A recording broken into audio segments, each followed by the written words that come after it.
Bueno, pues un poco la experiencia de la Red de Educación para la Participación Juvenil Creando Futuro, que es un itinerario de 3 proyectos consecutivos que venimos desarrollando desde el año 2003, en principio en la ciudad de Sevilla, nació en la ciudad de Sevilla, como una búsqueda de fórmulas donde poder incorporar aprendizajes básicos para la reflexión sobre la realidad que nos rodea, con chicos y chicas, y que éstas adquieran pues, las habilidades básicas para el trabajo colaborativo. Esa fue un poco, digamos, la génesis en el año 2003.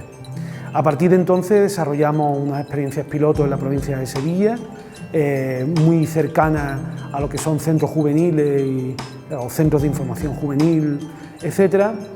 Y de esa práctica nos dimos cuenta de que en realidad faltaba algo previo a nuestro proyecto y que los chicos y chicas demandaban una cierta continuidad después de la intervención que desarrollamos. De ahí nace lo que llamamos el itinerario, ¿no?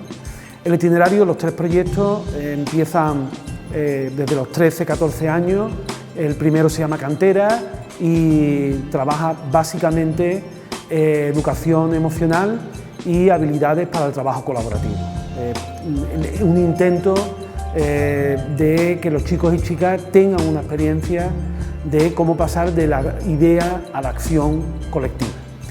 El segundo proyecto es Creando Futuro, donde ya, digamos, sale del espacio de la educación formal y entonces combinamos educación formal con educación no formal y donde básicamente los grupos se configuran como tal y trabajamos un cierto diagnóstico participado de la realidad, una cierta visión crítica sobre el mundo que les rodea y el desarrollo de acciones participadas. O sea, para construir es un poco necesario cooperar, ¿no? O sea, para pedir herramientas, para poner ideas, o sea,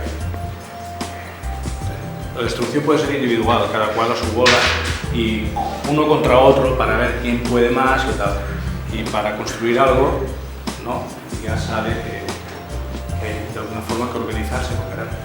He notado diferentes momentos, ¿no? O algún momento que iba aumentando las ganas de destruir y el momento que he decidido que hasta aquí. Y el tercer proyecto se llama Acompañamiento a Grupos Autogestionados, donde después de que estos grupos hayan tenido estas experiencias hay un acompañamiento un poco ya desde, digamos, la autonomía de cada grupo. Lo fundamental es que en el itinerario, en el primer proyecto, situamos la mirada en la persona, en el Creando situamos la mirada en la persona y en el grupo, y en el tercero situamos la mirada en la persona, en el grupo y en la comunidad. Vamos incrementando, digamos, planos de trabajo con los chicos y chicas.